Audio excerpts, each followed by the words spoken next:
ओम शांति। आज बहुत सारे लोग अपनी गरीबी से परेशान हैं कि हम गरीब हैं, तो लोग हमें कई बातें सुनाकर चले जाते हैं।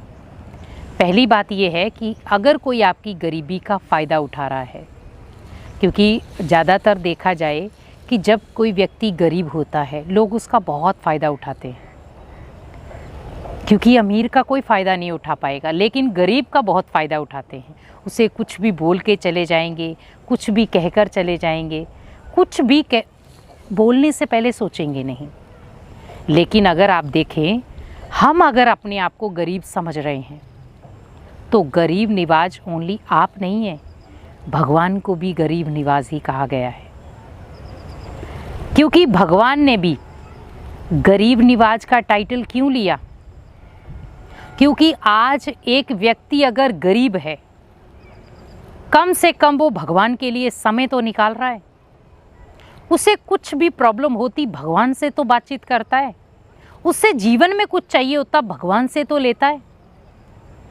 लेकिन जिसके पास ज़्यादा धन है, अमीरी में है, तो वो क्या सोचता है कि मेरे पास तो धन है, मैं जो चाहूँ वो खरीद सकता हूँ।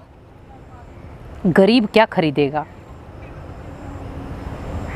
आज सोचिए, भगवान के पास कोई महल माड़ियाँ नहीं हैं, भगवान के पास कोई मोटर गाड़ियाँ नहीं हैं, लेकिन फिर भी हम उसको याद करते हैं, फिर भी हम उसका कहना मानते हैं, फिर भी उसके लिए व्रत नियम करते हैं। क्यों?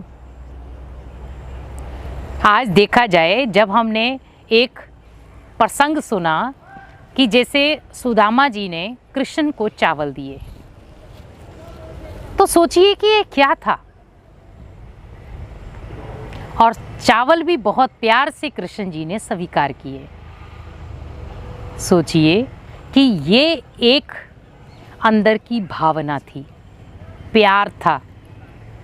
आज अमीरी गरीबी क्या है? व्यक्ति आज अमीर है तो कल उसे ये नहीं पता कि मैं गरीब भी बन सकता हूँ। इसीलिए किसी भी गरीब व्यक्ति का मजाक ना उड़ाएं, क्योंकि गरीबी हर कोई व्यक्ति फेस करता है। और आज गरीब व्यक्ति है, वो फिर भी अपना धन कहीं ना कहीं भगवान के कार्य में लगाता है। लेकिन अमीर अपना धन आज कहाँ लगा रहे हैं? नशे में, शराब पीने में लगा रहे हैं, बहुत महंगे महंगे नशे यूज़ कर रहे हैं, बहुत महंगे महंगे वस्त्र यूज़ कर रहे हैं, महंगे महंगे स्थानों पर घूमने के लिए जा रहे हैं। और गरीब के लिए एक छोटा सा स्थान भी उसका खुशी का केंद्र बन जाता है। जैसे एक गरीब व्यक्ति जब पार्क में जाता है, पार्क में अपने बच्चों को लेकर गया, उसके लिए वो घूमने से बड़ा स्थान नहीं था। आप सोचिए कि गरीब ने अपनी हदें बहुत छोटी रखी हैं, लेकिन उसके हौसले बहुत बुलंद हैं, क्योंकि उसने गरीबी में अपने बच्चों को भी लड़ना सिखाया है। आज देखा जाए, आज आप अमीरी के बच्चों को देखें, एसी से बाहर नहीं निकलेंगे, रोड पे पैदल नहीं चल सकते हैं, उन्हें गाड़ियाँ चाहिए। अगर बाई चांस उन्हें नॉर्मली धूप में बिठा दिया जाए तो वो बेहोश हो जाते हैं। और गरीब का बच्चा नंगे पांव भाग रहा है, सड़क के किनारे लेट रहा है, नॉर्मली सब दिनचर्या में यूज़ कर रहा है। भोजन मिल रहा है तो ठीक है, नहीं मिल रहा तो भी कोई बात नहीं है। हम सोचिए कि हमारी दिनचर्या और उनकी दिनचर्या में क्या अंतर है। दिन वो भी देख रहे हैं, आप भी देख रहे हो, रात वो भी देख रहे हैं, रात आप भी देख रहे हो, सोते वो भी हैं, आप भी सोते हो, खाते वो भी हैं, आप भी खाते हो। बस ये फ़र्क है कि आप थोड़ा डिफरेंट खाते हो, वो थोड़ा साधारण खाते हैं। लेकिन एक गरीब जब भगवान से कोई आराधना या प्रार्थना करता है, भगवान उसकी बहुत जल्दी सुनते हैं, क्योंकि उसके पास भगवान को देने के लिए कुछ नहीं था। लेकिन अमीर अगर लाखों भी दे देता है तो भी भगवान उसको दूसरी लाइन में रखता है कि तेरे पास धन है तो वो चीज़ें धन से भी खरीद सकता है जो मेरे से मांग रहा है। लेकिन गरीब के पास धन नहीं है, वो आश मुझे पूरी करनी है। आज गरीब का बच्चा सोचता है मैं अपने बच्चों को पढ़ाऊं कैसे। और कई बार हमने ऐसे भी अमीर लोग देखे हैं जो गरीब आत्माओं को पढ़ाते हैं। सोचिए उन गरीबों की दुआएं कितनी लगती हैं। मैं ये नहीं कह रही हूँ कि सब एक जैसे हैं, कई बार अमीरों के अंदर भी दिल की दुआएं होती हैं, या दिल से गरीबों के लिए पावर निकलती है, गरीबों के लिए कुछ नया करने की एक हिम्मत निकलती है। वो गरीबों के लिए बहुत कुछ करते हैं। कई बार उनको अनाज देने के लिए जाते हैं, कई बार उनकी हेल्प करते हैं, उनको नौकरी देते हैं, कई बार उनको बहुत सारी चीज़ों में उनकी हेल्प करते हैं। लेकिन कुछ ऐसे लोगों के कारण सभी लोग एक कैटेगरी में गिने जाते हैं। कोई व्यक्ति अगर आपसे मदद लेने के लिए आए, अब वो व्यक्ति था गरीब और आप हैं अमीर, तो कभी आप उसको तोड़े नहीं। आप उसे हौसला दें, हिम्मत दें, और आप उनके लिए अगर कुछ उस समय कर सकते हैं तो ज़रूर करें, क्योंकि कहते हैं गरीबों की दुआएं ही हमें जीवन में सफलता दिलाती हैं। गरीबी कोई उनका प्रोफेशन नहीं था, गरीबी उन्होंने सोची नहीं थी, और उन्हें ये भी नहीं पता था कि मेरा जीवन गरीबी में बीतेगा। लेकिन बस ये ज़रूर था कि अगर उनका गरीबी में जीवन बीत रहा है तो हम उन्हें उनकी गरीबी रियलाइज़ ना कराएं। आज हम छोटे छोटे गरीब बच्चों को देखते हैं, वो पढ़ने में इतने होशियार हैं लेकिन कोई पढ़ाने वाला नहीं है। और सोचिए कि उनके अंदर भी हमारे जैसा दिल है, हमारे जैसे स्वभाव संस्कार है, लेकिन बंटवारा क्यों?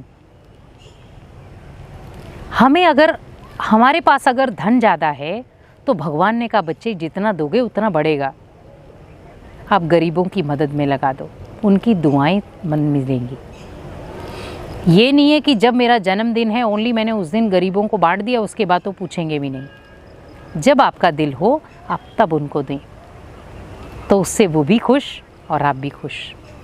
आप जब देखना आप किसी गरीब की मदद करेंगे और गरीब के चेहरे पर बहुत सुंदर सी स्माइल आए, आपका दिन कितना अच्छा बीतता है।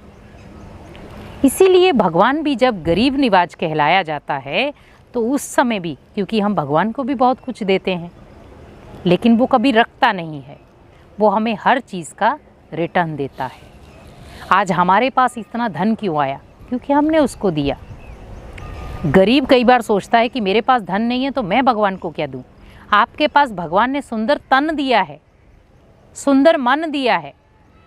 जिनों के पास धन है वो धन लगा रहे हैं लेकिन मन और तन नहीं लगा रहे।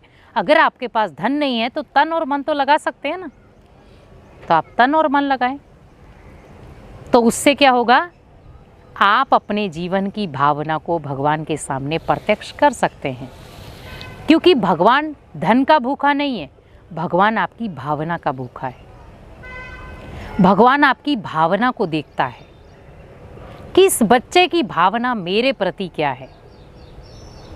आज हम कितना भी जीवन में हम कितनी भी चीज़ें ले आएं, आज हमारे घर में हर प्रकार की चीज़ें हैं, लेकिन खुशी कहाँ है? हमने हर चीज़ पैसे से खरीद ली, लेकिन खुशी हम पैसे से नहीं खरीद सकते। खुशी को लेने के लिए हमें लोगों के दिलों में अपनी जगह बनानी होगी। जब हम किसी को खुशी देंगे मेरे पास खुशी आएगी। तो इसका मतलब ये था कि मैंने जब किसी को खुशी दी तो मेरे पास आई, तो जब मैं किसी की धन से मदद करूंगा तो वो भी वापस लौट कर आएगा। इसीलिए हमेशा जब भी आप किसी गरीब व्यक्ति को देखते हैं तो उसका कभी मजाक ना बनाएं। कई बार हम गरीबों को हाथ लगाना, टच करना, उनकी हेल्प करना बुरा समझते हैं। वो भी इंसान है, उनके पास भी दिल है जितना आपके पास है। इसीलिए गरीबों की जितनी आप मदद करेंगे आपका दुआओं का खाता उतना ही बढ़ता जाएगा। यही सबसे बड़ा दान पुण्य है। ओम शांति।